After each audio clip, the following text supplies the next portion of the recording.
Chapter 1. Once when I was 6, I saw a magnificent picture in a book about the jungle called True Stories. It showed a boa constrictor swallowing a wild beast. Here is a copy of the picture. In the book it said, "Boa constrictors swallow their prey whole, without chewing. Afterward they are no longer able to move, and they sleep during the 6 months of their digestion." In those days, I thought a lot about jungle adventures, and eventually managed to make my first drawing using a colored pencil. My drawing number 1 looked like this. I showed the grown-ups my masterpiece, and I asked them if my drawing scared them. They answered, "Why be scared of a hat?" My drawing was not a picture of a hat. It was a picture of a boa constrictor digesting an elephant. Then I drew the inside of the boa constrictor, so the grown-ups could understand. They always need explanations. My drawing number 2 looked like this. The grown-ups advised me to put away my drawings of boa constrictors, outside or inside, and apply myself instead to geography, history, arithmetic, and grammar. That is why I abandoned, at the age of 6, a magnificent career as an artist. I had been discouraged by the failure of my drawing number 1 and of my drawing number 2. Grown-ups never understand anything by themselves, and it is exhausting for children to have to provide explanations over and over again. So then I had to choose another career, and I learned to pilot airplanes. I have flown almost everywhere in the world. And as a matter of fact, geography has been a big help to me. I could tell China from Arizona at first glance, which is very useful if you get lost during the night. So I have had, in the course of my life, lots of encounters with lots of serious people. I have spent lots of time with grown-ups. I have seen them at close range, which hasn't much improved my opinion of them. Whenever I encountered a grown-up who seemed to me at all enlightened, I would experiment on him with my drawing number 1, which I have always kept. I wanted to see if he really understood anything. But he would always answer, "That's a hat." Then I wouldn't talk about boa constrictors or jungles or stars. I would put myself on his level and talk about bridge and golf and politics and neckties. And my grown-up was glad to know such a reasonable person. Chapter 2. So I lived all alone, without anyone I could really talk to, until I had to make a crash landing in the Sahara Desert 6 years ago. Something in my plane's engine had broken, and since I had neither a mechanic nor passengers in the plane with me, I was preparing to undertake the difficult repair job by myself. For me, it was a matter of life or death. I had only enough drinking water for 8 days. The first night, then, I went to sleep on the sand 1,000 miles from any inhabited country. I was more isolated than a man shipwrecked on a raft in the middle of the ocean. So you could imagine my surprise when I was awakened at daybreak by a funny little voice saying, "Please, draw me a sheep." What? "Draw me a sheep." I leapt up as if I had been struck by lightning. I rubbed my eyes hard. I stared, and I saw an extraordinary little fellow staring back at me very seriously. Here is the best portrait I managed to make of him, later on. But of course, my drawing is much less attractive than my model. This is not my fault. My career as a painter was discouraged at the age of 6 by the grown-ups, and I have never learned to draw anything except boa constrictors, outside and inside. So I stared wide-eyed at this apparition. Don't forget that I was 1,000 miles from any inhabited territory. Yet this little fellow seemed to be neither lost nor dying of exhaustion, hunger or thirst. Nor did he seem scared to death. There was nothing in his appearance that suggested a child lost in the middle of the desert, 1,000 miles from any inhabited territory. When I finally managed to speak, I asked him, "But what are you doing here?" And then he repeated, very slowly and very seriously, "Please, draw me a sheep." In the face of an overpowering mystery, you don't dare disobey. Absurd as it seemed, 1,000 miles from all inhabited regions, and in danger of death, I took a scrap of paper and a pen out of my pocket. But then I remembered that I had mostly studied geography, history, arithmetic, and grammar, and I told the little fellow, rather crossly, that I didn't know how to draw. He replied, "That doesn't matter. Draw me a sheep." Since I had never drawn a sheep, I made him one of the only 2 drawings I knew how to make, the one of the boa constrictor from outside. And I was astounded to hear the little fellow answer, "No, no, I don't want an elephant inside a boa constrictor. A boa constrictor is very dangerous, and an elephant would get in the way. Where I live, everything is very small. I need a sheep. Draw me a sheep." So then I made a drawing. He looked at it carefully and then said, "No, this one is already quite sick. Make another." I made another drawing. My friend gave me a kind, indulgent smile. "You can see for yourself. That's not a sheep. It's a ram. It has horns." So I made my 3rd drawing, but it was rejected, like the others. "This one's too old. I want a sheep that will live a long time." So then, impatiently, since I was in a hurry to start work on my engine, I scribbled this drawing and added, "This is just the crate. The sheep you want is inside." But I was amazed to see my young critic's face light up. "That's just the kind I wanted. Do you think this sheep will need a lot of grass?" "Why?" "Because where I live, everything is very small." "There's sure to be enough. I've given you a very small sheep." He bent over the drawing. "Not so small as all that. Look, he's gone to sleep." And that's how I made the acquaintance of the little prince. Chapter 3. It took me a long time to understand where he came from. The little prince, who asked me so many questions, never seemed to hear the ones I asked him. It was things he said quite at random that bit by bit explained everything. For instance, when he first caught sight of my airplane, I won't draw my airplane. That would be much too complicated for me. He asked, "What's that thing over there?" "It's not a thing. It flies. It's an airplane. My airplane." And I was proud to tell him I could fly. Then he exclaimed, "What? You fell out of the sky?" "Yes," I said modestly. "Oh, that's funny." And the little prince broke into a lovely peal of laughter, which annoyed me a good deal. I like my misfortunes to be taken seriously. Then he added, "So you fell out of the sky too? What planet are you from?" That was when I had the first clue to the mystery of his presence, and I questioned him sharply.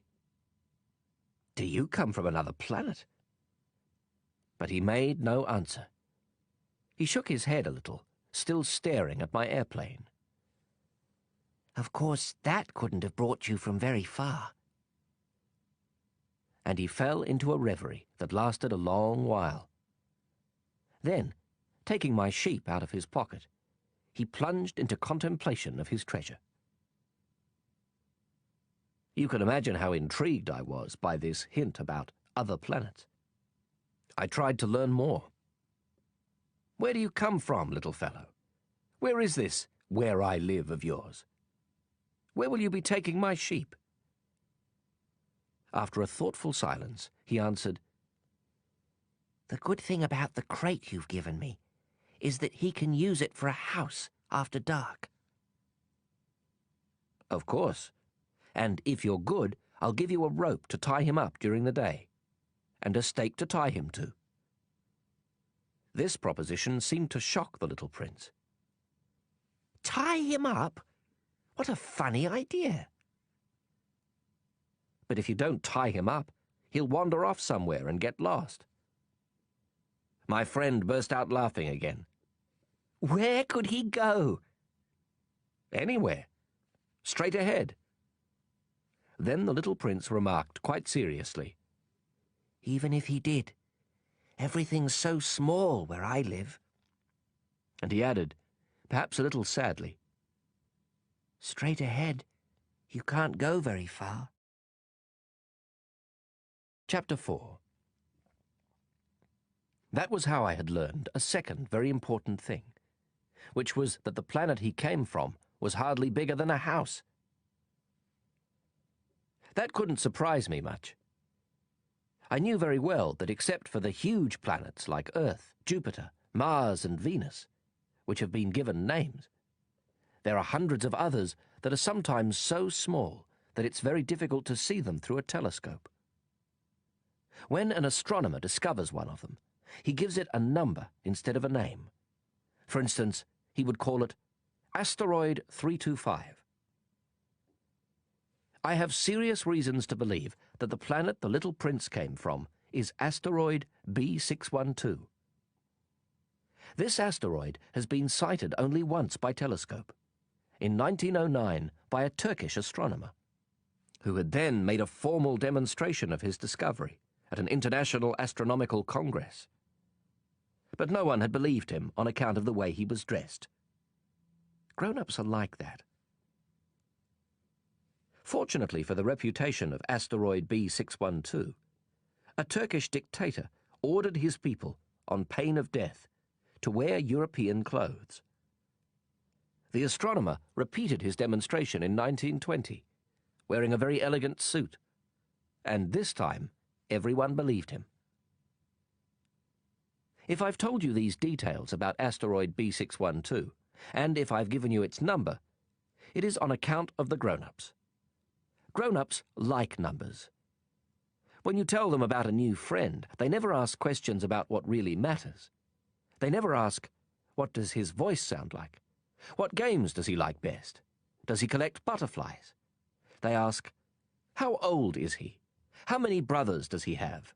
How much does he weigh? How much money does his father make? Only then do they think they know him. If you tell grown-ups, I saw a beautiful red brick house with geraniums at the window and doves on the roof, they won't be able to imagine such a house. You have to tell them, I saw a house worth 100,000 francs. Then they exclaim, what a pretty house. So if you tell them, the proof of the little prince's existence is that he was delightful, that he laughed, and that he wanted a sheep. When someone wants a sheep, that proves he exists. They shrug their shoulders and treat you like a child. But if you tell them, the planet he came from is asteroid B612, then they'll be convinced, and they won't bother you with their questions. That's the way they are. You must not hold it against them. Children should be very understanding of grown-ups. But of course, those of us who understand life couldn't care less about numbers. I should have liked to begin this story like a fairy tale.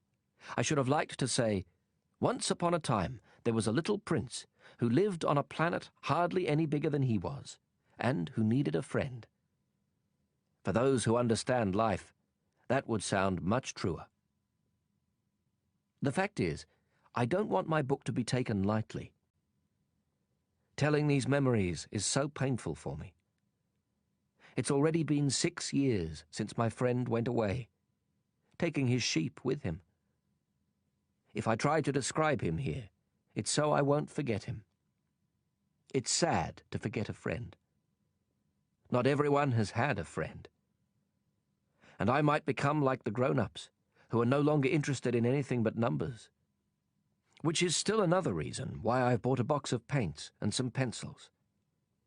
It's hard to go back to drawing at my age, when you've never made any attempts since the one of a boa from inside and the one of a boa from outside at the age of 6. I'll certainly try to make my portraits as true to life as possible. But I'm not entirely sure of succeeding. One drawing works, and the next no longer bears any resemblance. And I'm a little off on his height, too. In this one, the little prince is too tall, and here he's too short. And I'm uncertain about the colour of his suit. So I grope in one direction and another as best I can. In the end, I'm sure to get certain more important details all wrong. But here you'll have to forgive me. My friend never explained anything. Perhaps he thought I was like himself. But I, unfortunately, cannot see a sheep through the sides of a crate. I may be a little like the grown-ups. I must have grown old. Chapter 5. Every day I'd learn something about the little prince's planet, about his departure, about his journey. It would come quite gradually in the course of his remarks. This was how I learned on the 3rd day about the drama of the baobabs. This time, too, I had the sheep to thank, for suddenly the little prince asked me a question, as if overcome by a grave doubt. Isn't it true that sheep eat bushes? Yes, that's right. Ah, I'm glad. I didn't understand why it was so important that sheep should eat bushes. But the little prince added, And therefore they eat baobabs too. I pointed out to the little prince that baobabs are not bushes but trees as tall as churches, and that even if he took a whole herd of elephants back to his planet, that herd couldn't finish off a single baobab. The idea of a herd of elephants made the little prince laugh.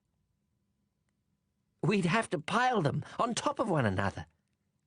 But he observed perceptively. Before they grow big, baobabs start out by being little. True enough. But why do you want your sheep to eat little baobabs? He answered. Oh, come on. You know. As if we were talking about something quite obvious. And I was forced to make a great mental effort to understand this problem all by myself. And, in fact, on the little prince's planet, there were, as on all planets, good plants and bad plants. The good plants come from good seeds and the bad plants from bad seeds. But the seeds are invisible. They sleep in the secrecy of the ground until one of them decides to wake up. Then it stretches and begins to sprout, quite timidly at first, a charming, harmless little twig reaching toward the sun.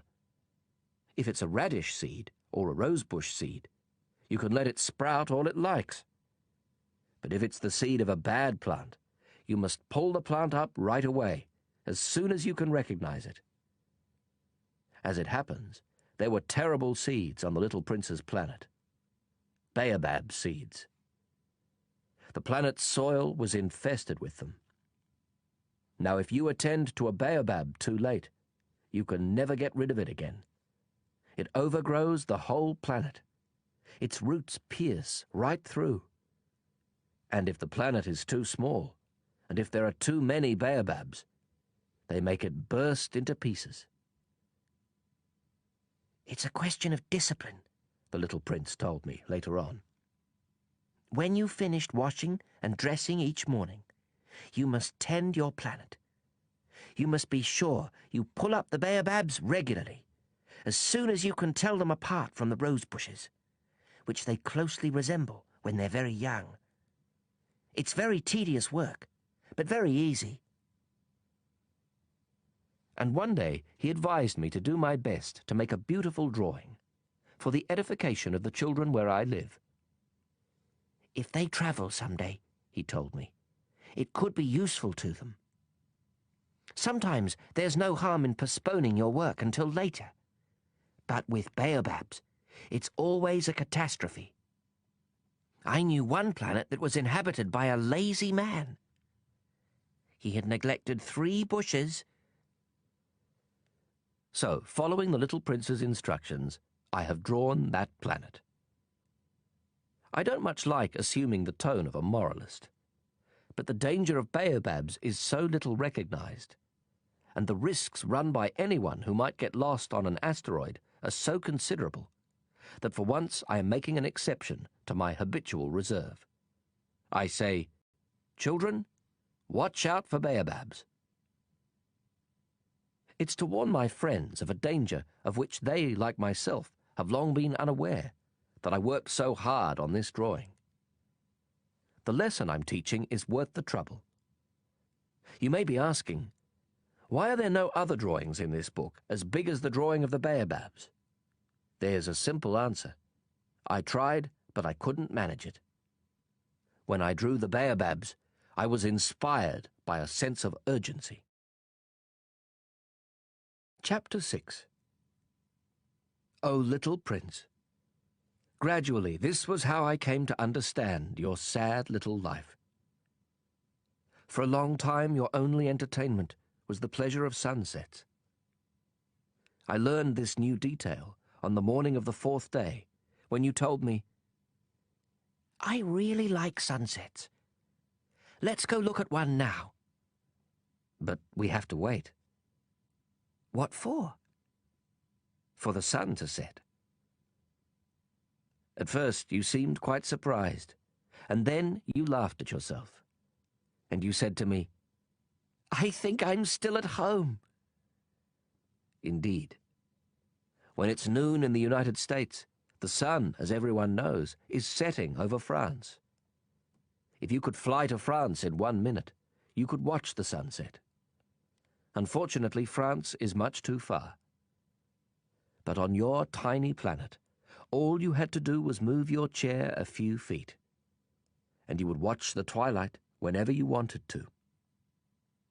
One day I saw the sunset 44 times. And a little later you added, You know, when you're feeling very sad, sunsets are wonderful. On the day of the 44 times, were you feeling very sad? But the little prince didn't answer. Chapter 7. On the 5th day, thanks again to the sheep, another secret of the little prince's life was revealed to me.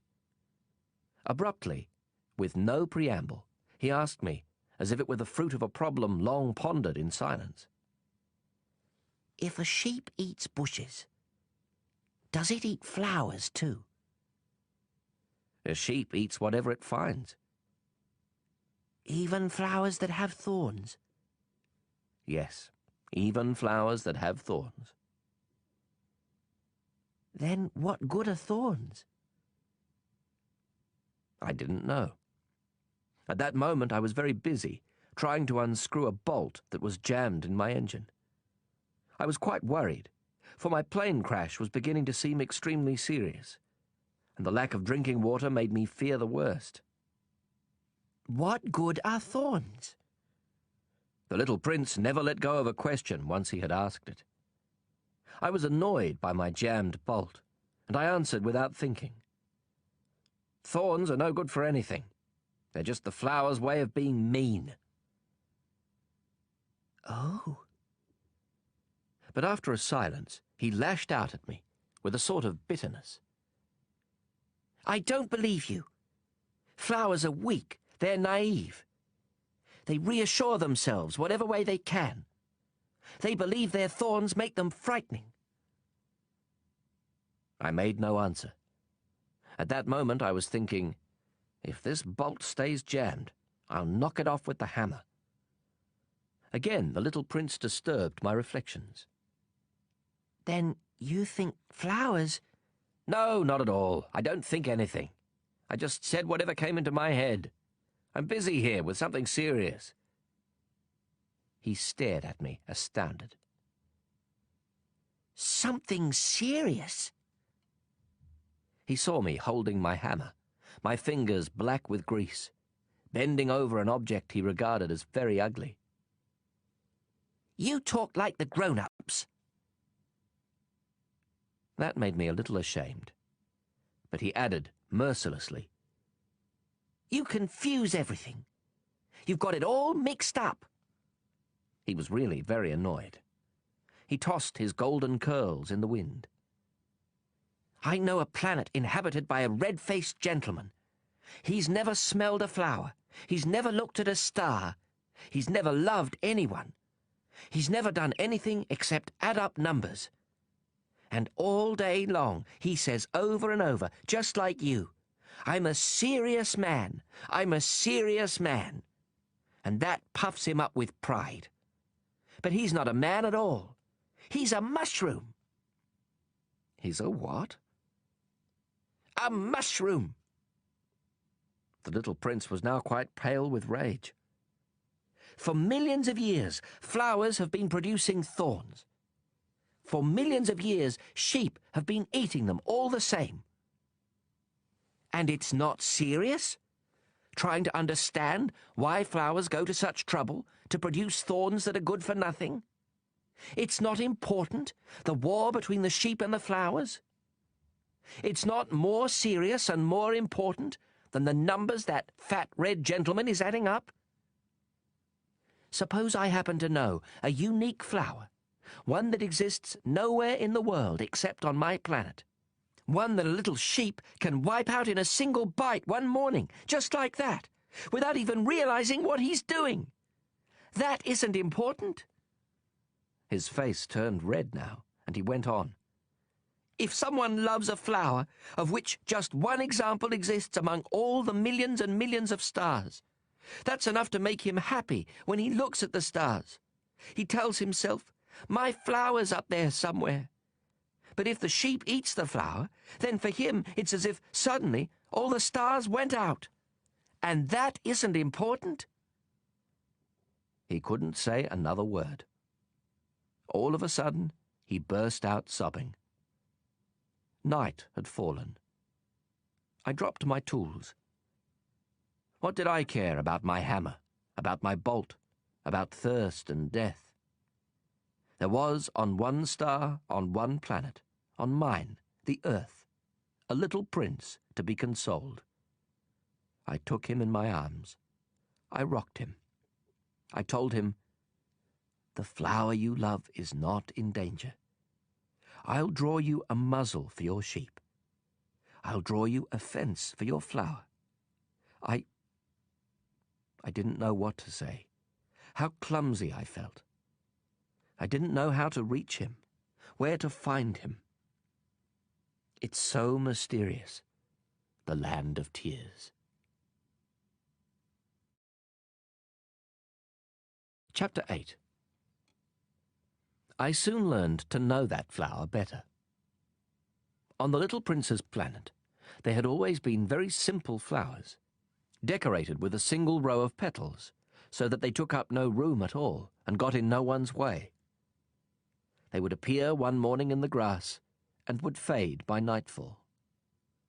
But this one had grown from a seed brought from who knows where, and the little prince had kept a close watch over a sprout that was not like any of the others. It might have been a new kind of baobab. But the sprout soon stopped growing and began to show signs of blossoming. The little prince, who had watched the development of an enormous bud, realized that some sort of miraculous apparition would emerge from it. But the flower continued her beauty preparations in the shelter of her green chamber, selecting her colors with the greatest care, and dressing quite deliberately, adjusting her petals one by one. She had no desire to emerge all rumpled like the poppies. She wished to appear only in the full radiance of her beauty. Oh yes, she was quite vain. and her mysterious adornment had lasted days and days. And then, one morning, precisely at sunrise, she showed herself. And after having laboured so painstakingly, she yawned and said, "Ah, I'm hardly awake. Forgive me. I'm still all untidy." But the little prince couldn't contain his admiration. "How lovely you are!" "Aren't I?" the flower answered sweetly. "And I was born the same time as the sun." The little prince realized that she wasn't any too modest, but she was so dazzling. "I believe it is breakfast time," she had soon added. "Would you be so kind as to tend to me?"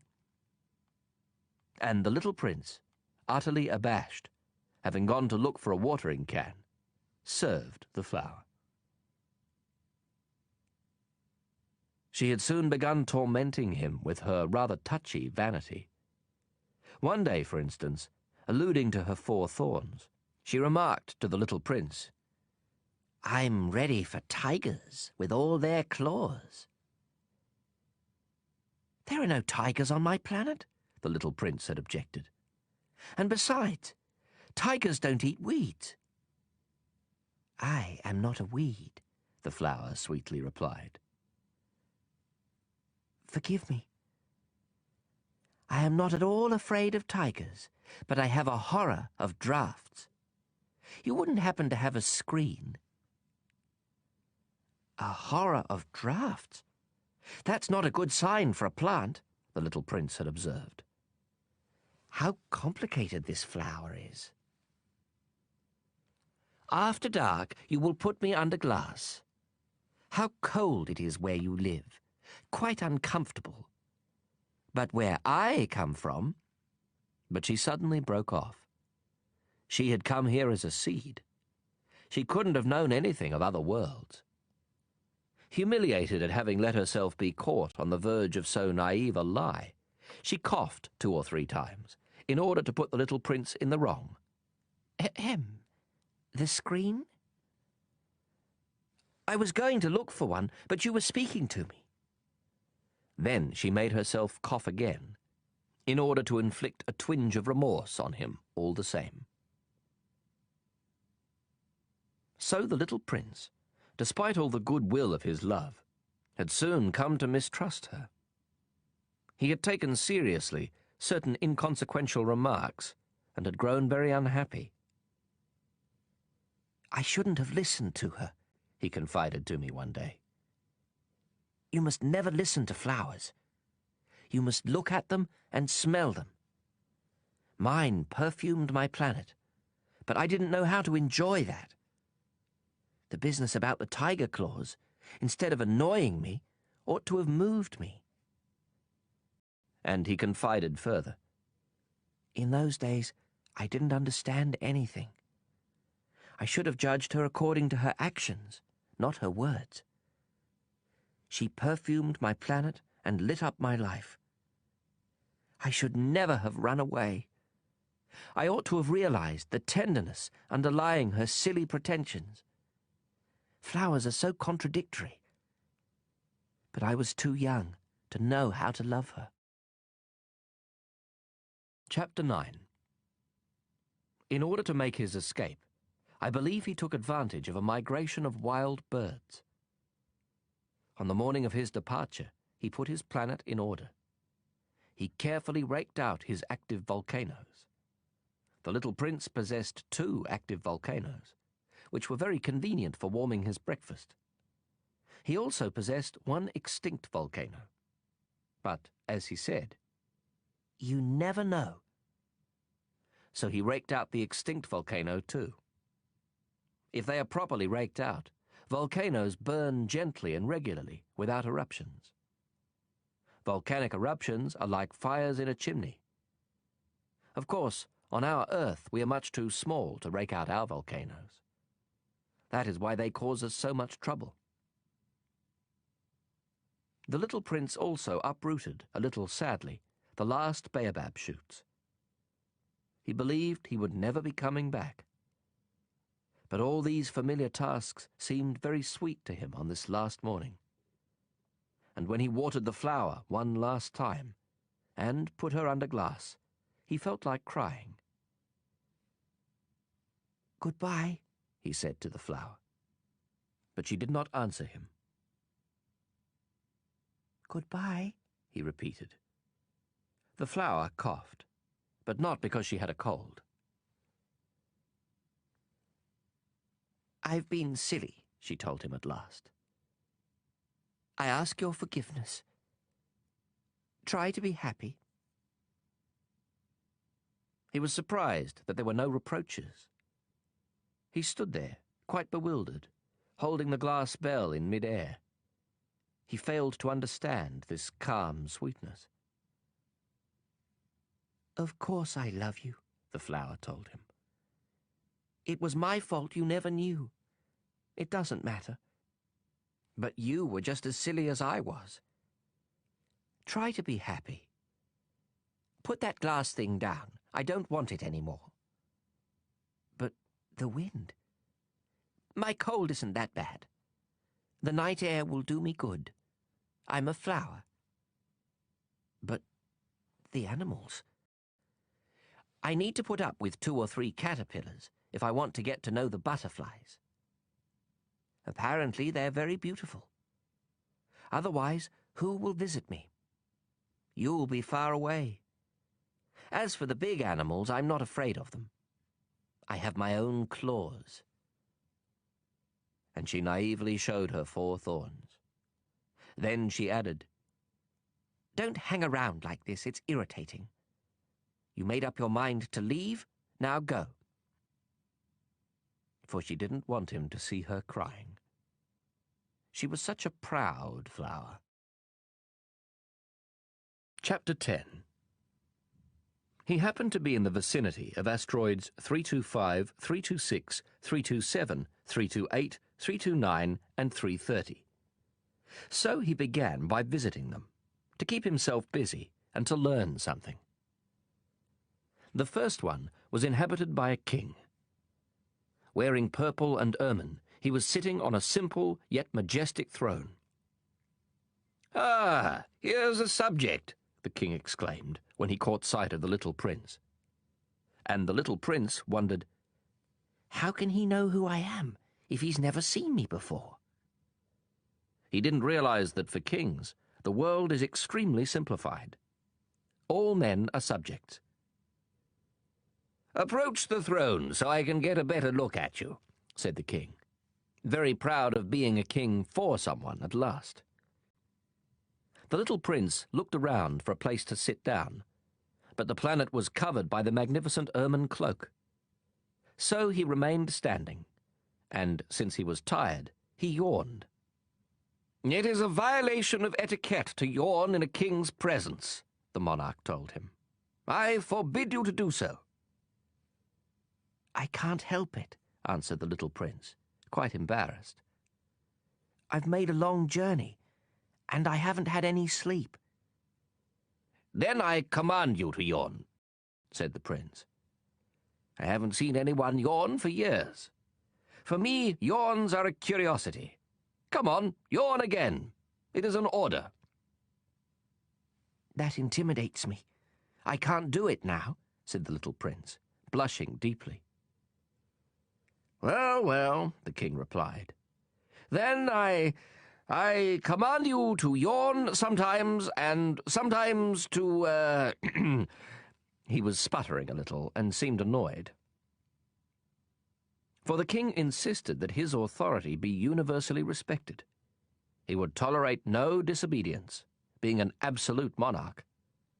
But since he was a kindly man, all his commands were reasonable.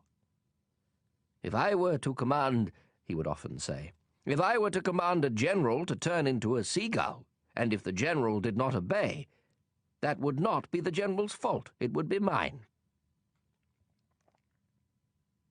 "May I sit down?" the little prince timidly inquired. "I command you to sit down," the king replied, majestically gathering up a fold of his ermine robe. But the little prince was wondering. The planet was tiny. Over what could the king really reign? "Sire," he ventured, "excuse me for asking." "I command you to ask," the king hastened to say. "Sire, over what do you reign?" "Over everything," the king answered with great simplicity. "Over everything?" With a discreet gesture, the king pointed to his planet, to the other planets, and to the stars. "Over all that?" asked the little prince. "Over all that," the king answered. For not only was he an absolute monarch, but a universal monarch as well. "And do the stars obey you?" "Of course," the king replied. "They obey immediately. I tolerate no insubordination." Such power amazed the little prince.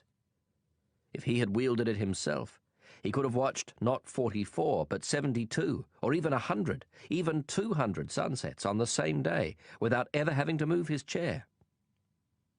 And since he was feeling rather sad, on account of remembering his own little planet, which he had forsaken, he ventured to ask a favor of the king. "I'd like to see a sunset. Do me a favor, Your Majesty. Command the sun to set." If I commanded a general to fly from one flower to the next like a butterfly, or to write a tragedy, or to turn into a seagull, and if the general did not carry out my command, which of us would be in the wrong, the general or me? "You would be," said the little prince, quite firmly. "Exactly. One must command from each what each can perform," the king went on. "Authority is based first of all upon reason. If you command your subjects to jump in the ocean, there will be a revolution. I am entitled to command obedience because my orders are reasonable." "Then my sunset?" insisted the little prince, who never let go of a question once he had asked it. "You shall have your sunset. I shall command it. But I shall wait, according to my science of government, until conditions are favorable." "And when will that be?" inquired the little prince. "Well, well," replied the king, first consulting a large calendar. Well, that will be that will be tonight around 7:40, and you'll see how well I am obeyed." The little prince yawned. He was regretting his lost sunset. And besides, he was already growing a little bored. "I have nothing further to do here," he told the king. "I'm going to be on my way."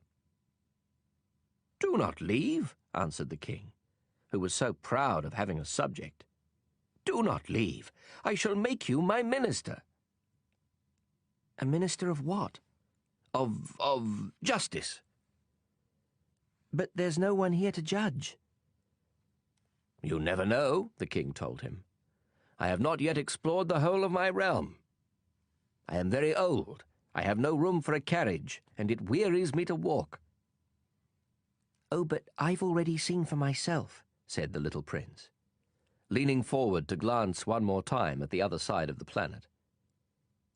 "There's no one over there either." "Then you shall pass judgment on yourself," the king answered. "That is the hardest thing of all.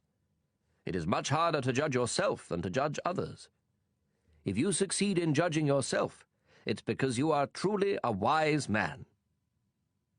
"But I can judge myself anywhere," said the little prince. "I don't need to live here." Well, the king said. "I have good reason to believe that there is an old rat living somewhere on my planet. I hear him at night. You could judge that old rat. From time to time, you will condemn him to death. That way his life will depend on your justice. But you'll pardon him each time, for economy's sake. There's only one rat." "I don't like condemning anyone to death," the little prince said.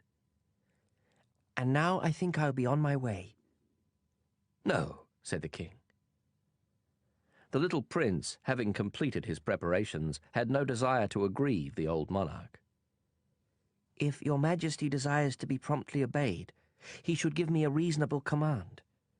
He might command me, for instance, to leave before this minute is up. It seems to me that conditions are favorable." The king having made no answer, the little prince hesitated at first, and then, with a sigh, took his leave. "I make you my ambassador," the king hastily shouted after him. He had a great air of authority. "Grown-ups are so strange," the little prince said to himself as he went on his way. Chapter 11. The second planet was inhabited by a very vain man. "Ah, a visit from an admirer," he exclaimed, when he caught sight of the little prince, still at some distance. To vain men, other people are admirers. "Hello," said the little prince. "That's a funny hat you're wearing." "It's for answering acclamations," the very vain man replied. "Unfortunately, no one ever comes this way." "Is that so?" said the little prince, who did not understand what the vain man was talking about. "Clap your hands," directed the man. The little prince clapped his hands, and the vain man tipped his hat in modest acknowledgement. "This is more entertaining than the visit to the king," the little prince said to himself, and he continued clapping. The very vain man continued tipping his hat in acknowledgement. After 5 minutes of this exercise, the little prince tired of the game's monotony. "And what would make the hat fall off?" he asked. But the vain man did not hear him. Vain men never hear anything but praise.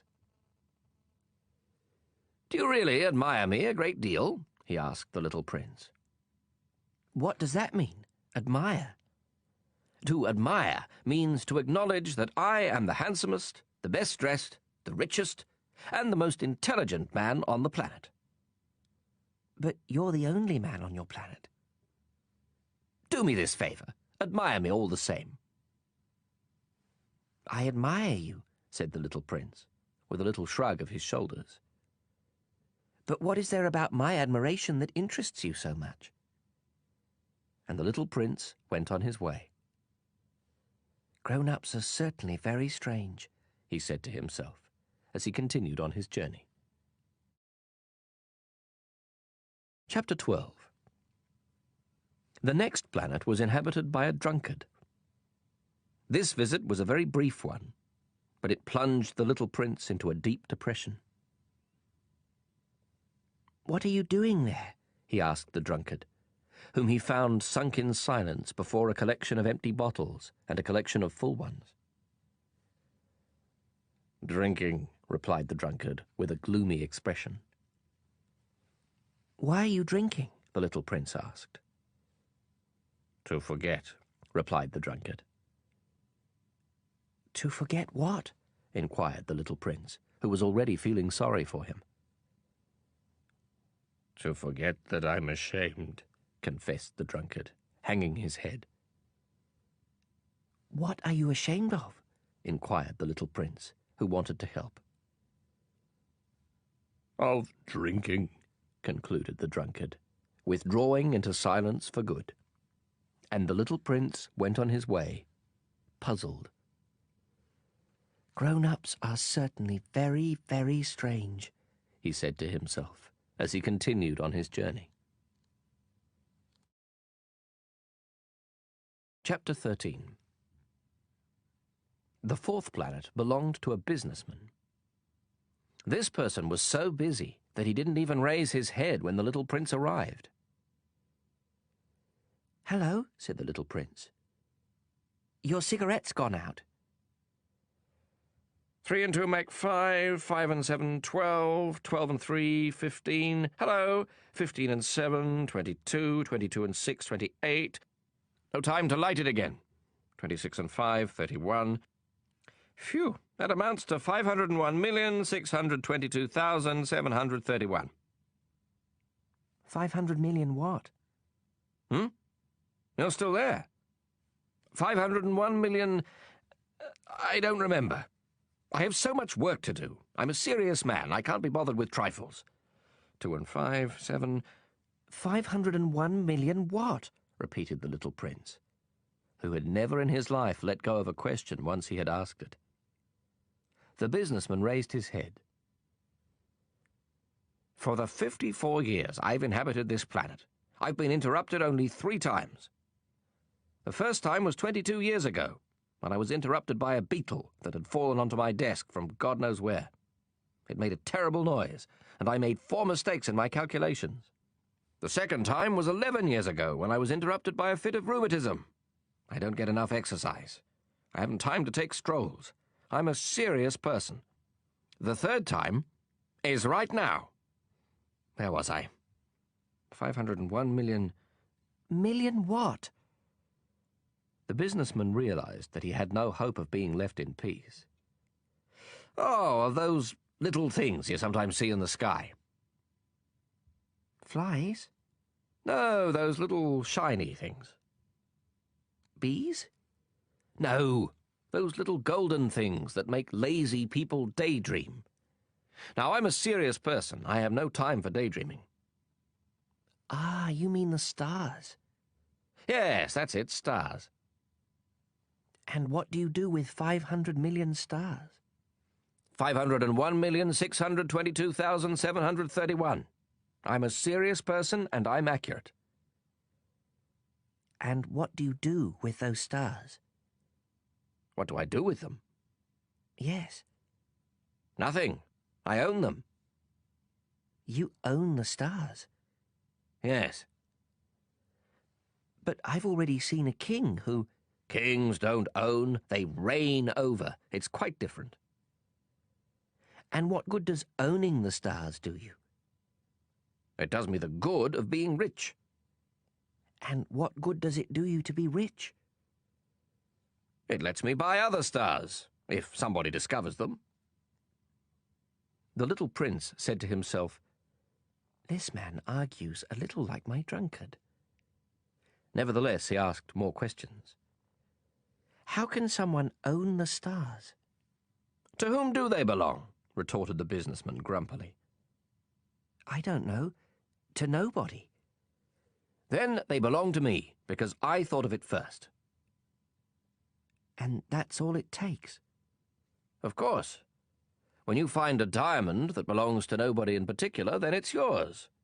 When you find an island that belongs to nobody in particular, it's yours.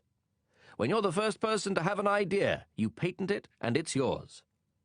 Now I own the stars, since no one before me ever thought of owning them. That's true enough, the little prince said. And what do you do with them? I manage them. I count them and then count them again, the businessman said. It's difficult work, but I'm a serious person. The little prince was still not satisfied. If I own a scarf, I can tie it around my neck and take it away. If I own a flower, I can pick it and take it away. But you can't pick the stars. No, but I can put them in the bank. What does that mean? That means that I write the numbers of my stars on a slip of paper, and then I lock that slip of paper in a drawer. And that's all? That's enough. That's amusing, thought the little prince. And even poetic, but not very serious. The little prince had very different ideas about serious things from those of the grown-ups. I own a flower myself, he continued, which I water every day.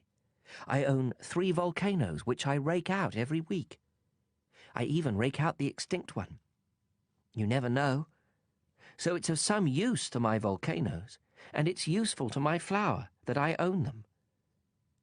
But you're not useful to the stars. The businessman opened his mouth, but found nothing to say in reply, and the little prince went on his way. Grown-ups are certainly quite extraordinary, was all he said to himself as he continued on his journey. Chapter 14. The fifth planet was very strange. It was the smallest of all. There was just enough room for a street lamp and a lamplighter. The little prince couldn't quite understand what use a street lamp and a lamplighter could be up there in the sky, on a planet without any people and not a single house. However, he said to himself, It's quite possible that this man is absurd. But he's less absurd than the king, the very vain man, the businessman, and the drunkard. At least his work has some meaning. When he lights his lamp, it's as if he's bringing one more star to life, or one more flower. When he puts out his lamp, that sends the flower or the star to sleep, which is a fine occupation, and therefore truly useful. When the little prince reached this planet, he greeted the lamplighter respectfully. Good morning. Why have you just put out your lamp? Orders, the lamplighter answered. Good morning. What orders are those? To put out my street lamp. Good evening. And he lit his lamp again. But why have you just lit your lamp again? Orders. I don't understand, said the little prince. There's nothing to understand, said the lamplighter. Orders are orders. Good morning. And he put out his lamp. Then he wiped his forehead with a red-checked handkerchief. It's a terrible job I have. It used to be reasonable enough. I put the lamp out mornings and lit it after dark. I had the rest of the day for my own affairs, and the rest of the night for sleeping. And since then orders have changed? Orders haven't changed, the lamplighter said. That's just the trouble. Year by year the planet is turning faster and faster, and orders haven't changed. Which means? Which means that now that the planet revolves once a minute, I don't have an instant's rest. I light my lamp and turn it out once every minute. That's funny. Your days here are 1 minute long. It's not funny at all, the lamplighter said. You and I have already been talking to each other for a month. A month? Yes, 30 minutes. 30 days. Good evening. And he lit his lamp. The little prince watched him, growing fonder and fonder of this lamplighter, who was so faithful to orders. He remembered certain sunsets that he himself used to follow in other days, merely by shifting his chair. He wanted to help his friend. You know, I can show you a way to take a rest whenever you want to. I always want to rest, the lamplighter said, for it is possible to be faithful and lazy at the same time. The little prince continued. Your planet is so small that you can walk around it in 3 strides. All you have to do is walk more slowly, and you'll always be in the sun. When you want to take a rest, just walk, and the day will last as long as you want it to. What good does that do me? The lamplighter said, when the one thing in life I want to do is sleep. Then you're out of luck, said the little prince. I am, said the lamplighter. Good morning. And he put out his lamp. Now that man, the little prince said to himself as he continued on his journey, that man would be despised by all the others, by the king, by the very vain man, by the drunkard, by the businessman. Yet he's the only one who doesn't strike me as ridiculous.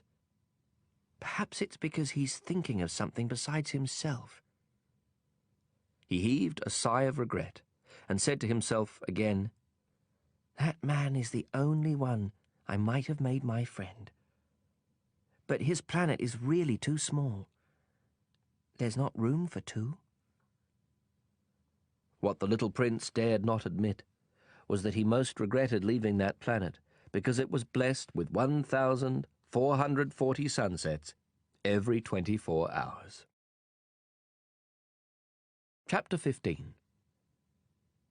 The sixth planet was 10 times bigger than the last. It was inhabited by an old gentleman who wrote enormous books.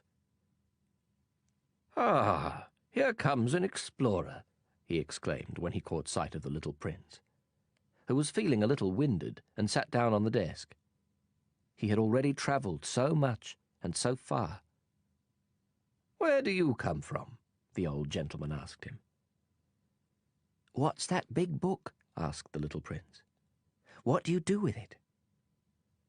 "I'm a geographer," the old gentleman answered. "And what's a geographer?"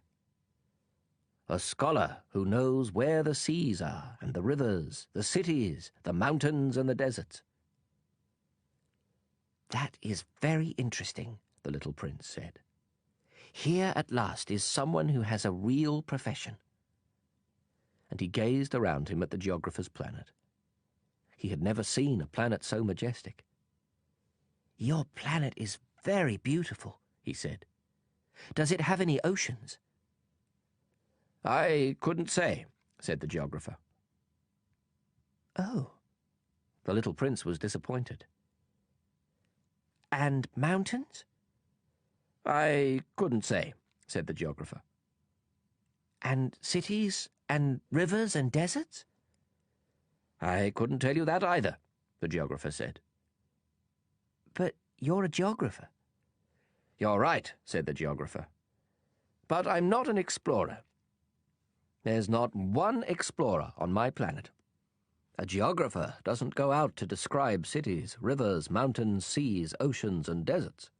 A geographer is too important to go wandering about. He never leaves his study. But he receives the explorers there. He questions them, and he writes down what they remember. And if the memories of one of the explorers seem interesting to him, then the geographer conducts an inquiry into that explorer's moral character." "Why is that?" "Because an explorer who told lies would cause disasters in the geography books, as would an explorer who drank too much." "Why is that?" the little prince asked again. "Because drunkards see double, and the geographer would write down 2 mountains where there was only 1. "I know someone," said the little prince, "who would be a bad explorer." "Possibly. Well, when the explorer's moral character seems to be a good one, an investigation is made into his discovery." "By going to see it?" "No, that would be too complicated. But the explorer is required to furnish proofs. For instance, if he claims to have discovered a large mountain, he is required to bring back large stones from it." The geographer suddenly grew excited. "But you come from far away. You're an explorer. You must describe your planet for me." And the geographer, having opened his logbook, sharpened his pencil. Explorers' reports are first recorded in pencil. Ink is used only after proofs have been furnished. "Well?" said the geographer expectantly. "Oh, where I live," said the little prince, "is not very interesting. It's so small. I have 3 volcanoes, 2 active and 1 extinct. But you never know." "You never know," said the geographer. "I also have a flower." "We don't record flowers," the geographer said. "Why not? It's the prettiest thing." "Because flowers are ephemeral." "What does ephemeral mean?" "Geographies," said the geographer, "are the finest books of all. They never go out of fashion. It is extremely rare for a mountain to change position. It is extremely rare for an ocean to be drained of its water. We write eternal things." "But extinct volcanoes can come back to life," the little prince interrupted. "What does ephemeral mean?" "Whether volcanoes are extinct or active comes down to the same thing for us," said the geographer. "For us, what counts is the mountain. That doesn't change." "But what does ephemeral mean?" repeated the little prince, who had never in all his life let go of a question once he had asked it. It means what is threatened by imminent disappearance. Is my flower threatened by imminent disappearance? Of course. My flower is ephemeral, the little prince said to himself. And she has only 4 thorns with which to defend herself against the world. And I've left her all alone where I live. That was his first impulse of regret. But he plucked up his courage again. Where would you advise me to visit? He asked. The planet Earth, the geographer answered. It has a good reputation. And the little prince went on his way, thinking about his flower. Chapter 16. The 7th planet, then, was the Earth. The Earth is not just another planet.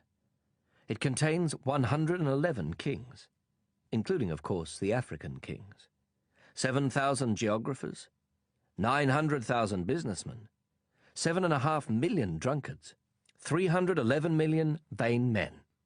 In other words, about 2 billion grown-ups.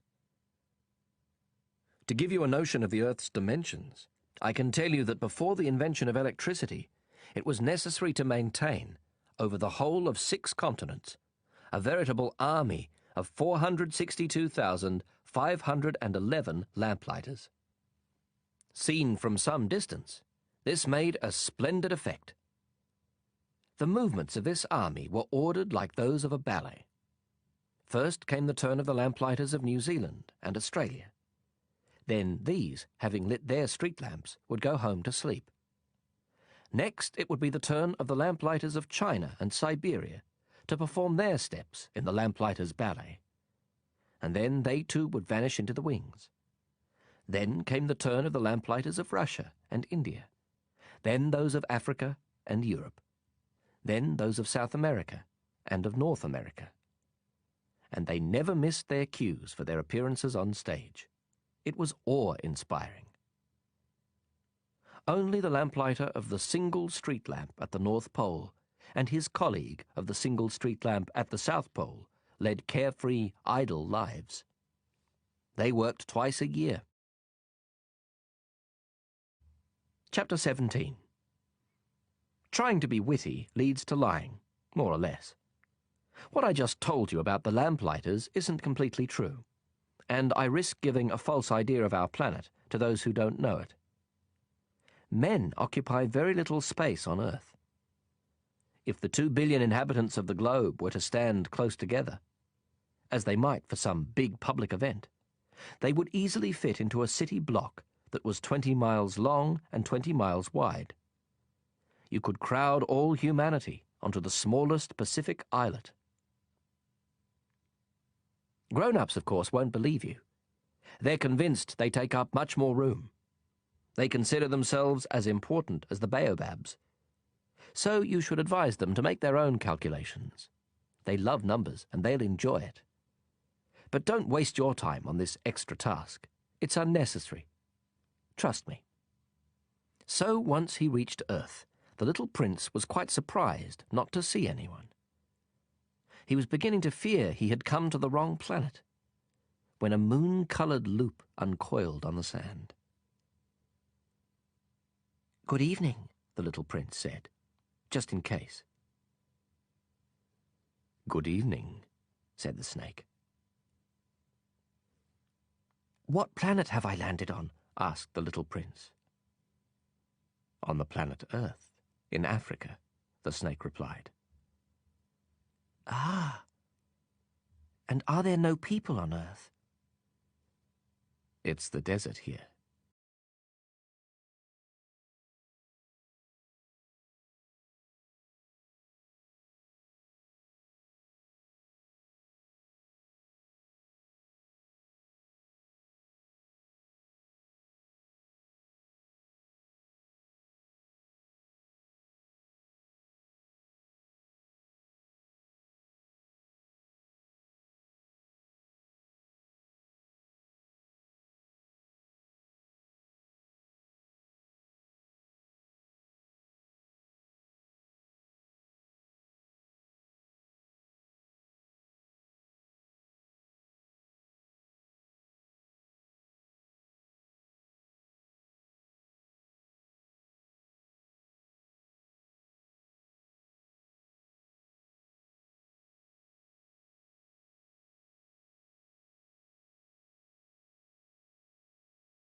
I solve them all, said the snake.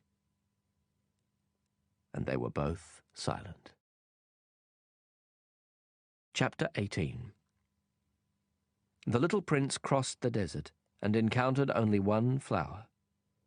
A flower with 3 petals. A flower of no consequence. "Good morning," said the little prince. "Good morning," said the flower. "Where are the people?" the little prince inquired politely. The flower had one day seen a caravan passing. "People? There are 6 or 7 of them, I believe, in existence. I caught sight of them years ago. But you never know where to find them. The wind blows them away.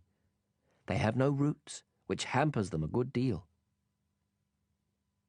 "Goodbye," said the little prince. "Goodbye," said the flower. Chapter 19. The little prince climbed a high mountain. The only mountains he had ever known were the 3 volcanoes, which came up to his knee. And he used the extinct volcano as a footstool. "From a mountain as high as this one," he said to himself, "I'll get a view of the whole planet and all the people on it." But he saw nothing but rocky peaks as sharp as needles. "Hello," he said, just in case. "Hello, hello, hello," the echo answered. "Who are you?" asked the little prince. "Who are you? Who are you? Who are you?" the echo answered. "Let's be friends. I'm lonely," he said. "I'm lonely, I'm lonely, I'm lonely," the echo answered. "What a peculiar planet," he thought. "It's all dry and sharp and hard. And people here have no imagination. They repeat whatever you say to them. Where I live, I had a flower. She always spoke first." Chapter 20. But it so happened that the little prince, having walked a long time through sand and rocks and snow, finally discovered a road. And all roads go to where there are people. "Good morning," he said. It was a blossoming rose garden. "Good morning," said the roses. The little prince gazed at them. All of them looked like his flower. "Who are you?" he asked, astounded. "We're roses," the roses said. "Ah," said the little prince. And he felt very unhappy. His flower had told him she was the only one of her kind in the whole universe. And here were 5,000 of them, all just alike, in just one garden. "She would be very annoyed," he said to himself, "if she saw this. She would cough terribly and pretend to be dying to avoid being laughed at. And I'd have to pretend to be nursing her. Otherwise, she'd really let herself die in order to humiliate me."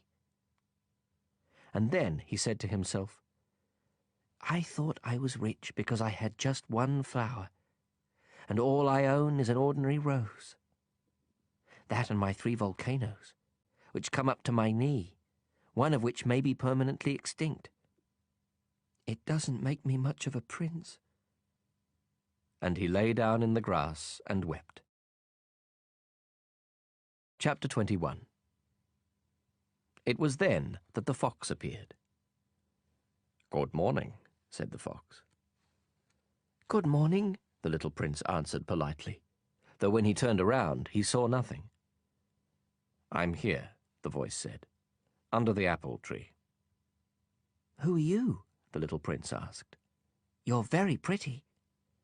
"I'm a fox," the fox said.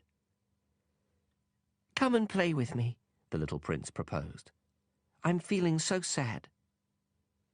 "I can't play with you," the fox said. "I'm not tamed." "Ah, excuse me," said the little prince. But upon reflection he added, What does tamed mean? You're not from around here, the fox said. What are you looking for?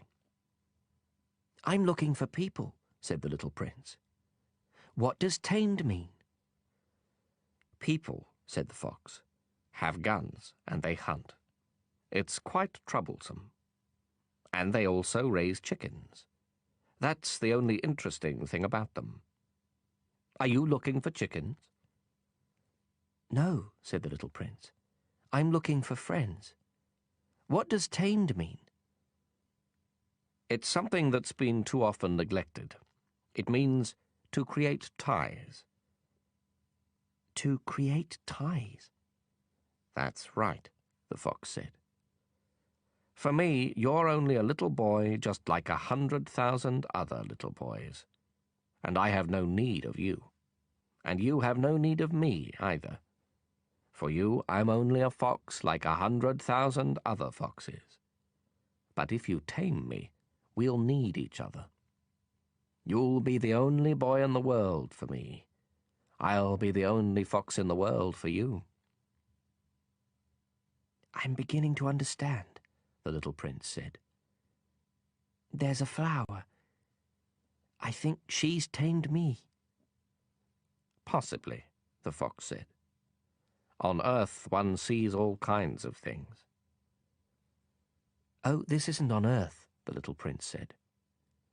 The fox seemed quite intrigued. On another planet? Yes. Are there hunters on that planet? No. Now that's interesting. And chickens? No. Nothing's perfect, sighed the fox. But he returned to his idea. My life is monotonous. I hunt chickens, people hunt me. All chickens are just alike, and all men are just alike. So I'm rather bored. But if you tame me, my life will be filled with sunshine. I'll know the sound of footsteps that will be different from all the rest. Other footsteps send me back underground. Yours will call me out of my burrow like music. And then, look, you see the wheat fields over there? I don't eat bread. For me, wheat is of no use whatever. Wheat fields say nothing to me, which is sad.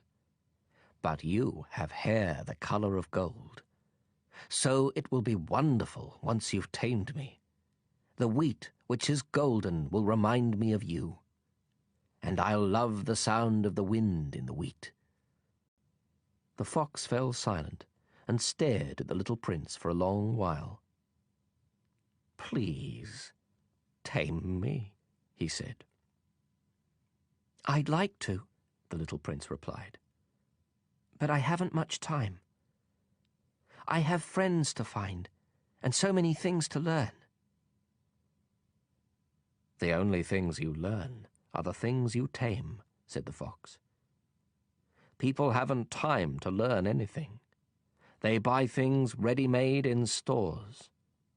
But since there are no stores where you can buy friends, people no longer have friends. If you want a friend, tame me.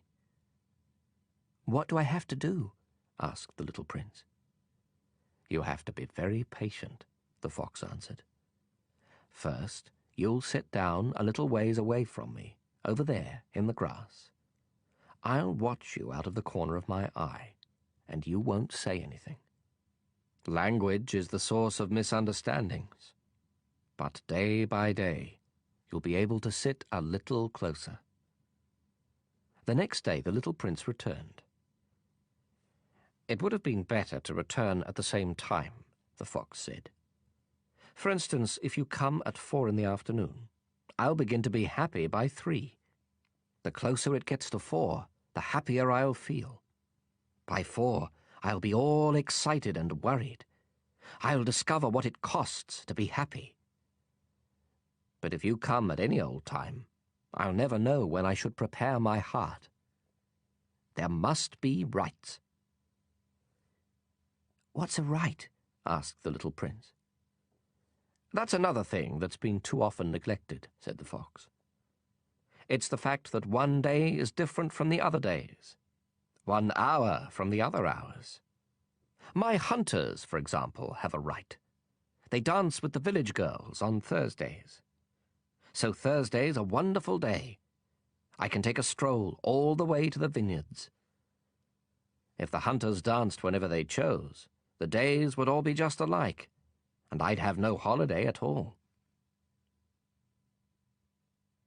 That was how the little prince tamed the fox.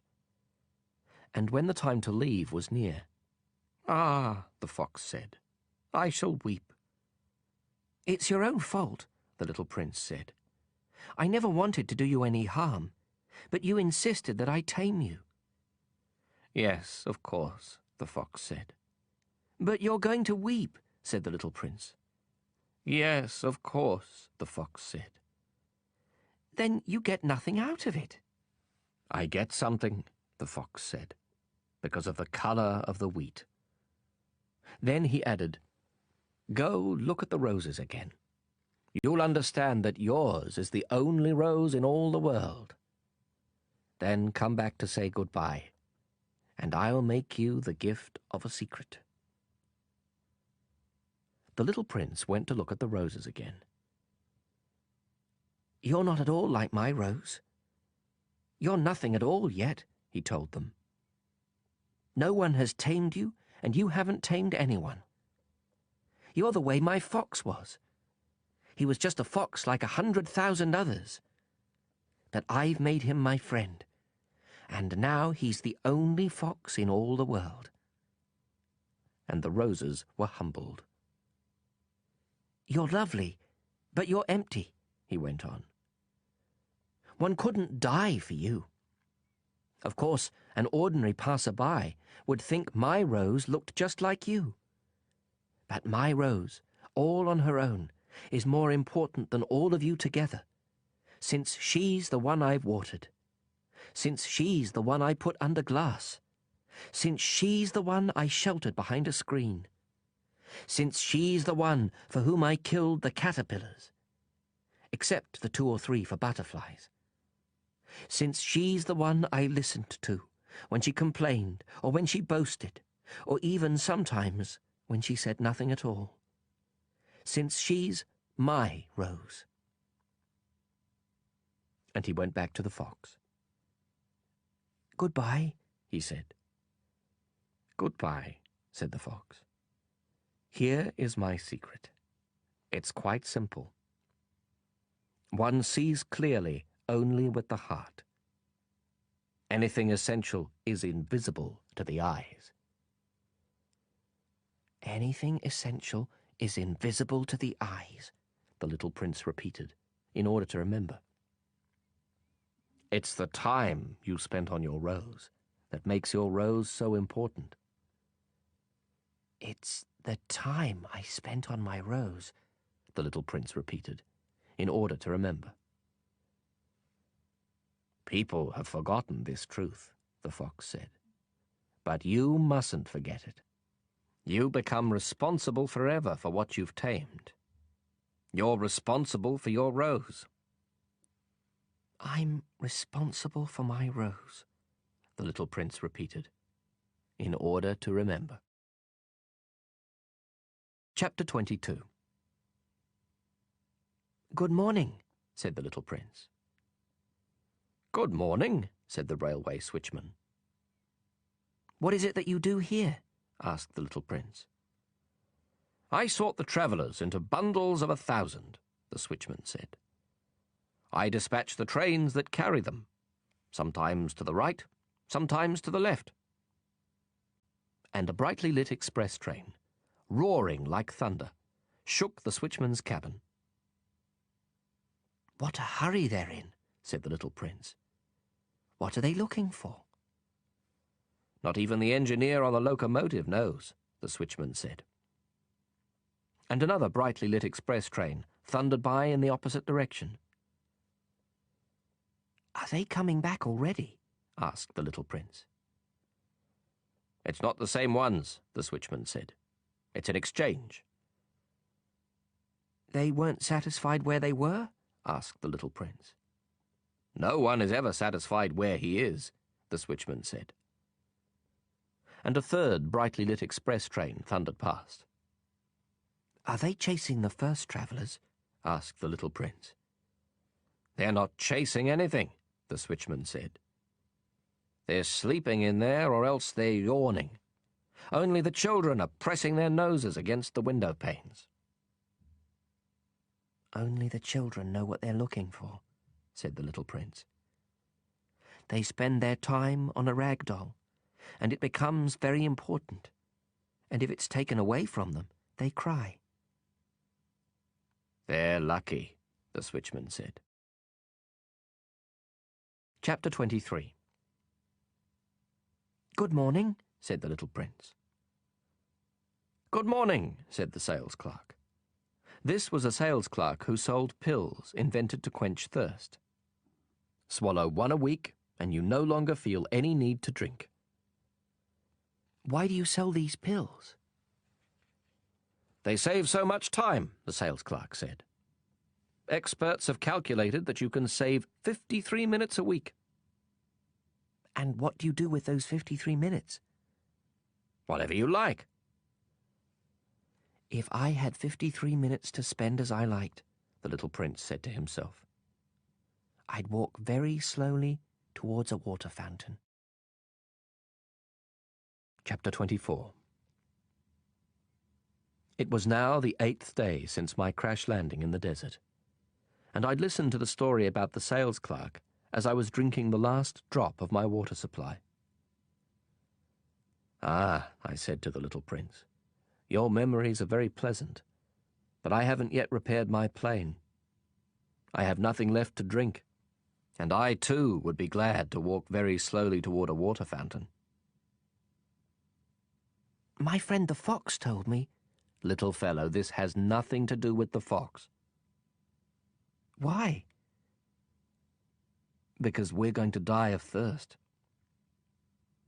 The little prince didn't follow my reasoning and answered me, It's good to have had a friend, even if you're going to die. Myself, I'm very glad to have had a fox for a friend. He doesn't realize the danger, I said to myself. He's never hungry or thirsty. A little sunlight is enough for him. But the little prince looked at me and answered my thought. I'm thirsty too. Let's find a well. I made an exasperated gesture. It is absurd looking for a well at random in the vastness of the desert. But even so, we started walking. When we had walked for several hours in silence, night fell and stars began to appear. I noticed them as in a dream, being somewhat feverish on account of my thirst. The little prince's words danced in my memory. So you're thirsty too? I asked. But he didn't answer my question.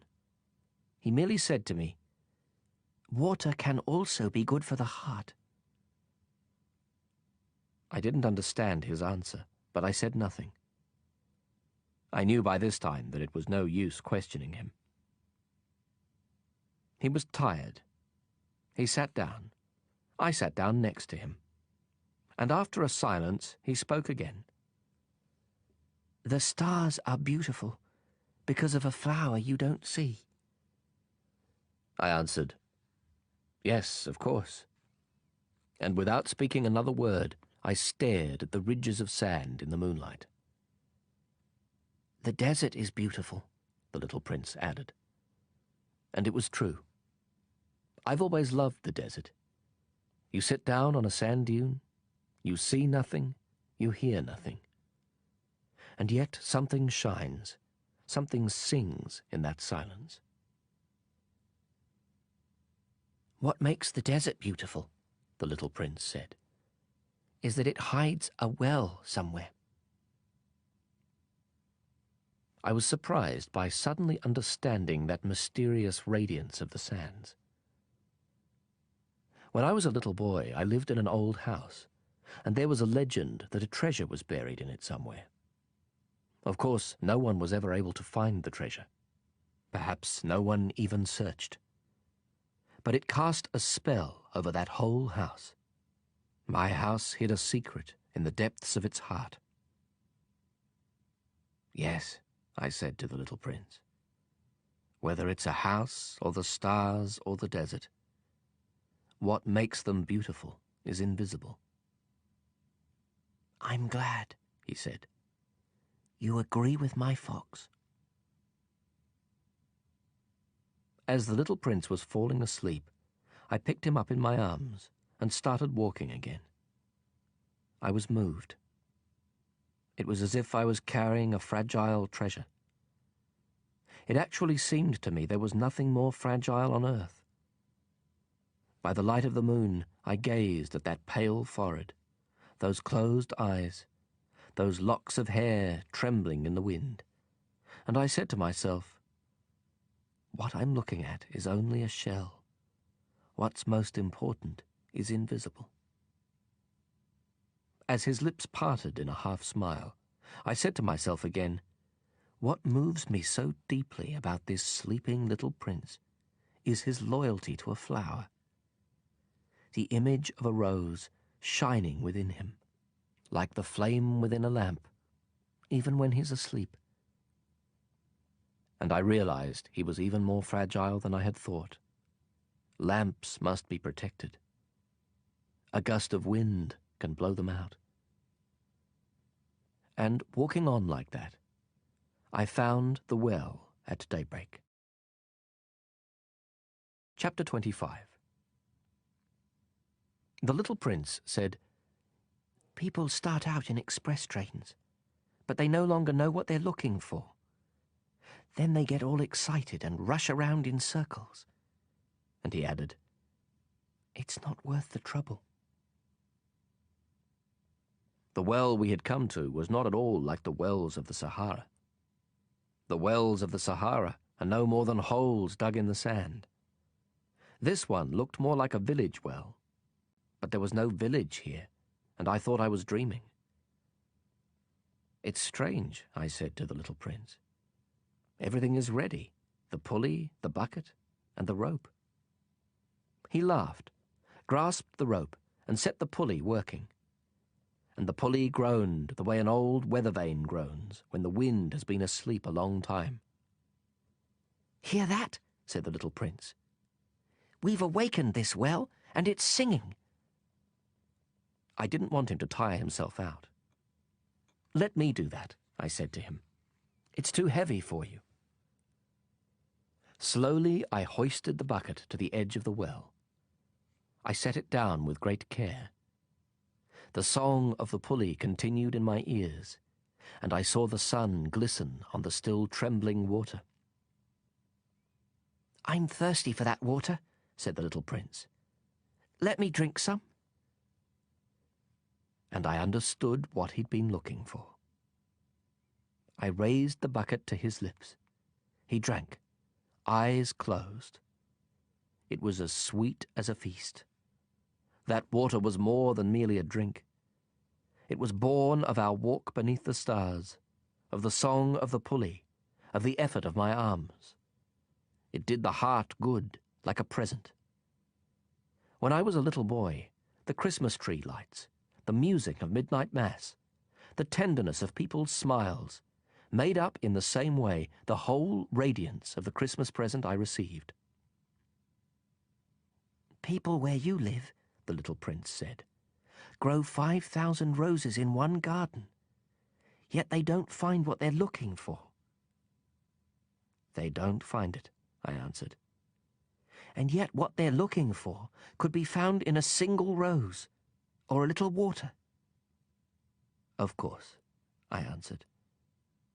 And the little prince added, But eyes are blind. You have to look with the heart. I had drunk the water. I could breathe easy now. The sand at daybreak is honey-colored, and that color was making me happy too. Why then did I also feel so sad? You must keep your promise, said the little prince, sitting up again beside me. What promise? You know, a muzzle for my sheep. I'm responsible for this flower. I took my drawings out of my pocket. The little prince glanced at them and laughed as he said, Your baobabs look more like cabbages. Oh. I had been so proud of the baobabs. Your fox, his ears, look more like horns. And they're too long. And he laughed again. You're being unfair, my little prince, I said. I never knew how to draw anything but boas from the inside and boas from the outside. Oh, that'll be all right, he said. Children understand. So then I drew a muzzle. And with a heavy heart, I handed it to him. You've made plans I don't know about. But he didn't answer. He said, You know, my fall to earth. Tomorrow will be the first anniversary. Then, after a silence, he continued. I landed very near here.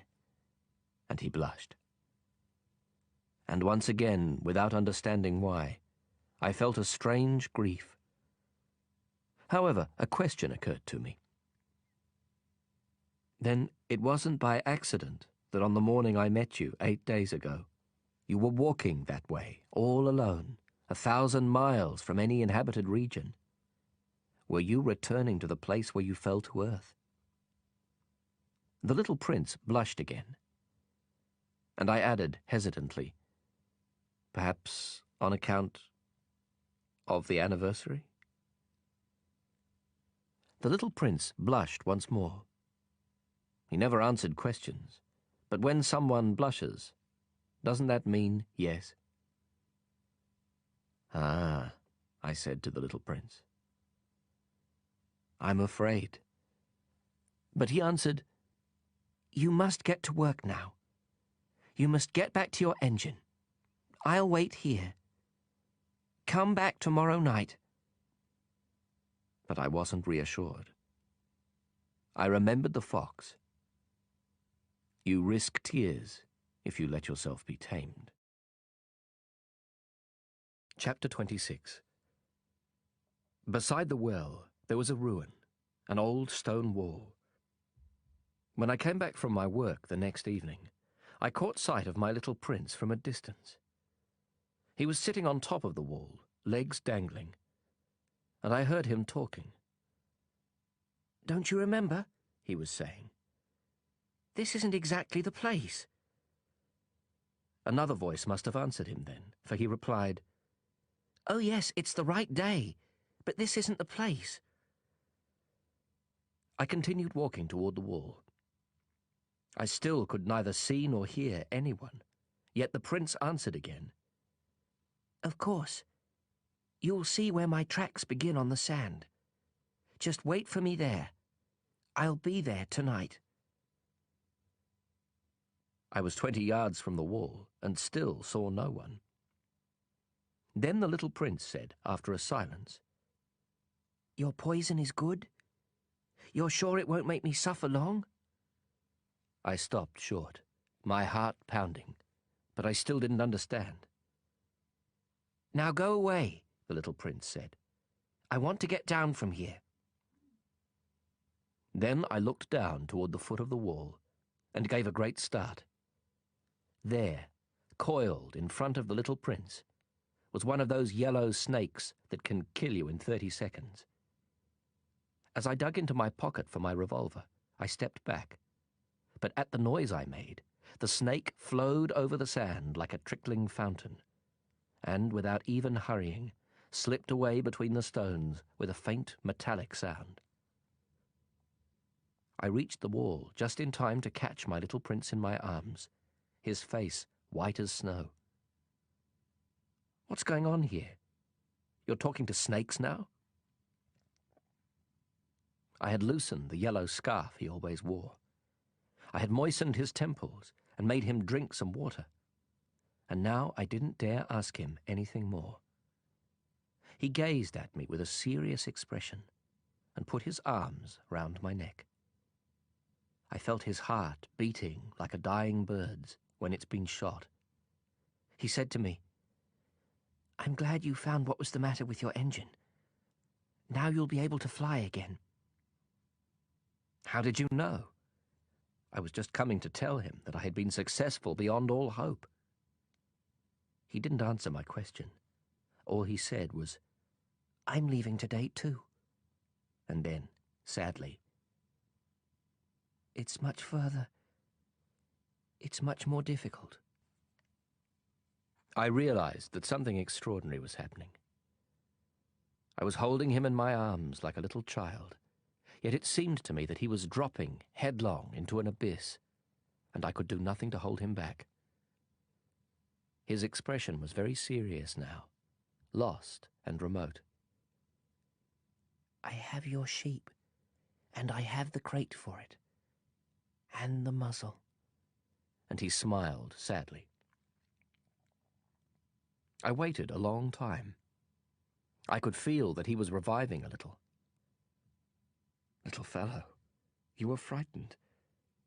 Of course he was frightened. But he laughed a little. "I'll be much more frightened tonight." Once again I felt chilled by the sense of something irreparable. And I realized I couldn't bear the thought of never hearing that laugh again. For me, it was like a spring of fresh water in the desert. "Little fellow, I want to hear you laugh again." But he said to me, "Tonight it'll be a year. My star will be just above the place where I fell last year." Little fellow, it's a bad dream, isn't it? All this conversation with the snake and the meeting place and the star. But he didn't answer my question. All he said was, "The important thing is what can't be seen." Of course. It's the same as for the flower. If you love a flower that lives on a star, then it's good at night to look up at the sky. All the stars are blossoming. Of course. It's the same for the water. The water you gave me to drink was like music, on account of the pulley and the rope. You remember? It was good. Of course. At night you look up at the stars. It's too small where I live for me to show you where my star is. It's better that way. My star will be one of the stars for you. So you'll like looking at all of them. They'll all be your friends. And besides, I have a present for you." He laughed again. "Ah, little fellow, I love hearing that laugh." "That'll be my present. Just that. It'll be the same as for the water." "What do you mean?" "People have stars, but they aren't the same. For travelers, the stars are guides. For other people, they're nothing but tiny lights. And for still others, for scholars, they're problems. For my businessmen, they were gold. But all those stars are silent stars. You, though, you'll have stars like nobody else." "What do you mean?" "When you look up at the sky at night, since I'll be living on one of them, since I'll be laughing on one of them, for you, it'll be as if all the stars are laughing. You'll have stars that can laugh." And he laughed again. "And when you're consoled, everyone eventually is consoled. You'll be glad you've known me. You'll always be my friend. You'll feel like laughing with me. And you'll open your window sometimes, just for the fun of it. And your friends will be amazed to see you laughing while you're looking up at the sky. Then you'll tell them, 'Yes, it's the stars. They always make me laugh.' And they'll think you're crazy. It'll be a nasty trick I played on you." And he laughed again. "And it'll be as if I had given you, instead of stars, a lot of tiny bells that know how to laugh. And he laughed again. Then he grew serious once more. Tonight, you know, don't come. I won't leave you. It'll look as if I'm suffering. It'll look a little as if I'm dying. It'll look that way. Don't come to see that. It's not worth the trouble. I won't leave you. But he was anxious. I'm telling you this on account of the snake. He mustn't bite you. Snakes are nasty sometimes.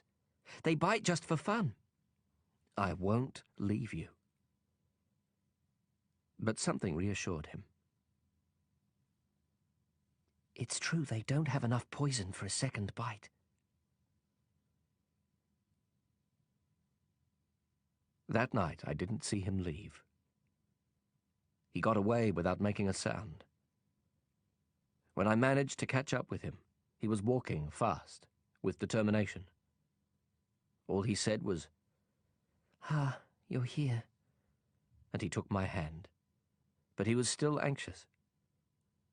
You were wrong to come. You'll suffer. I'll look as if I'm dead, and that won't be true.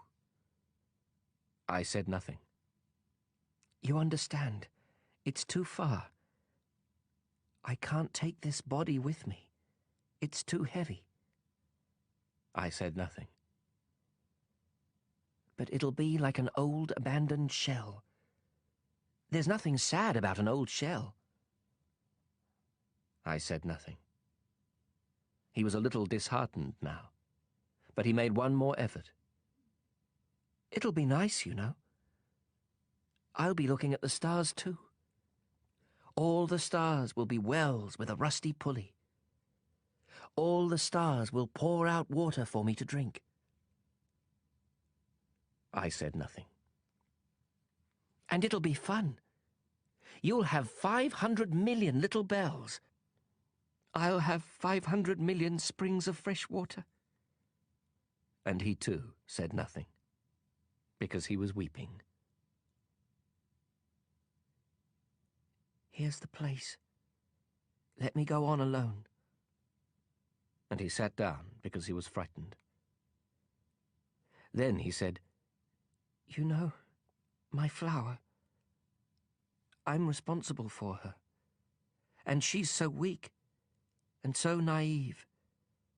She has 4 ridiculous thorns to defend her against the world. I sat down too, because I was unable to stand any longer. He said, There. That's all. He hesitated a little longer. Then he stood up. He took a step. I couldn't move. There was nothing but a yellow flash close to his ankle. He remained motionless for an instant. He didn't cry out. He fell gently, the way a tree falls. There wasn't even a sound because of the sand. Chapter 27. And now, of course, it's been 6 years already. I've never told this story before. The friends who saw me again were very glad to see me alive. I was sad, but I told them, it's fatigue. Now I'm somewhat consoled. That is, not entirely. But I know he did get back to his planet, because at daybreak I didn't find his body. It wasn't such a heavy body. And at night I love listening to the stars. It's like 500 million little bells. But something extraordinary has happened. When I drew that muzzle for the little prince, I forgot to put in the leather strap. He could never have fastened it on his sheep. And then I wonder, what's happened there on his planet? Maybe the sheep has eaten the flower. Sometimes I tell myself, of course not. The little prince puts his flower under glass, and he keeps close watch over his sheep. Then I'm happy, and all the stars laugh sweetly. Sometimes I tell myself, anyone might be distracted once in a while, and that's all it takes. One night he forgot to put her under glass, or else the sheep got out without making any noise during the night. Then the bells are all changed into tears. It's all a great mystery. For you, who love the little prince too. As for me, nothing in the universe can be the same if somewhere, no one knows where, a sheep we never saw has or has not eaten a rose. Look up at the sky.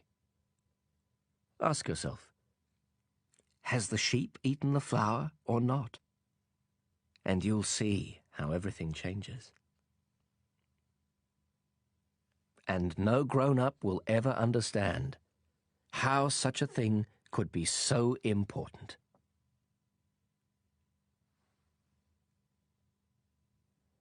For me, this is the loveliest and the saddest landscape in the world. It's the same landscape as the one on the preceding page, but I've drawn it one more time in order to be sure you see it clearly. It's here that the little prince appeared on earth, then disappeared. Look at this landscape carefully to be sure of recognizing it, if you should travel to Africa someday in the desert. And if you happen to pass by here, I beg you not to hurry past. Wait a little, just under the star. Then, if a child comes to you, if he laughs, if he has golden hair, if he doesn't answer your questions, you'll know who he is. If this should happen, be kind. Don't let me go on being so sad. Send word immediately that he's come back.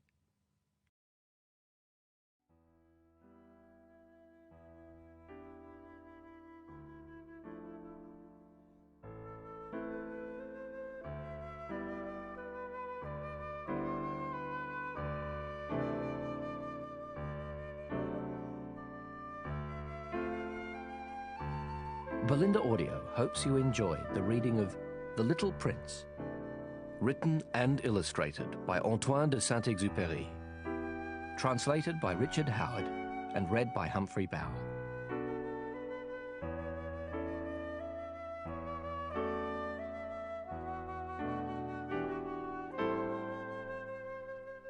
Translator's note. In April 1943, Le Petit Prince was published in New York, a year before Antoine de Saint-Exupéry was shot down over the Mediterranean by German reconnaissance planes. The English translation, by Catherine Woods, was copyrighted the same year, and the work was dedicated in that translation to the child who became Léon Vert. All grown-ups were once children, although few of them remember it. As in the case of contemporaries like Mann and Gide, the latter a great admirer of Saint-Exupéry, new versions of canonical translations raise questions, or at least suspicions, of lèse majesté. A second translator into English of The Little Prince accepts the responsibility of such an imputation, for it must be acknowledged that all translations date. Certain works never do.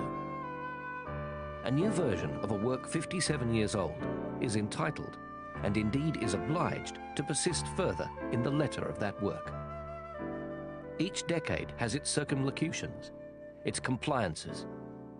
The translator seeks these out, as we see in Ms. Wood's pioneer endeavors, falls back on period makeshifts, rather than confronting the often radical outrage of what the author, in his incomparable originality, ventures to say. The translator, it is seen in the fullness of time, so rarely ventures in this fashion, but rather falls back, as I say. It is the peculiar privilege of the next translator, in his own day and age, to sally forth, to be inordinate, instead of placating or merely plausible. Time reveals all translation to be paraphrase, and it is in the longing for a standard version of a beloved work that we must begin again, we translators, that we must overtake one another. Richard Howard, June 2000.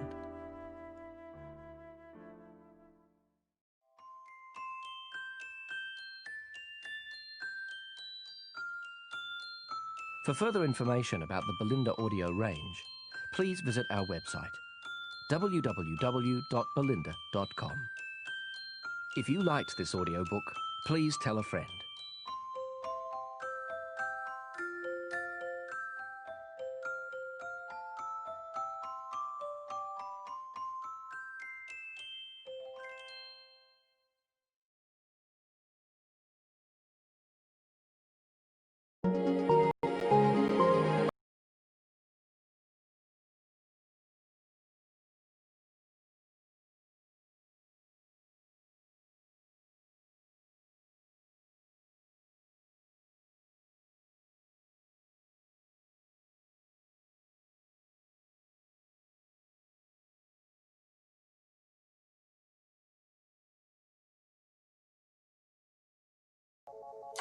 B&H, how can I help you?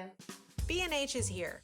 From our homes to yours, as your collaborators, creative partners, and problem solvers. What type of photography do you do? It's actually a very good choice. I've got a great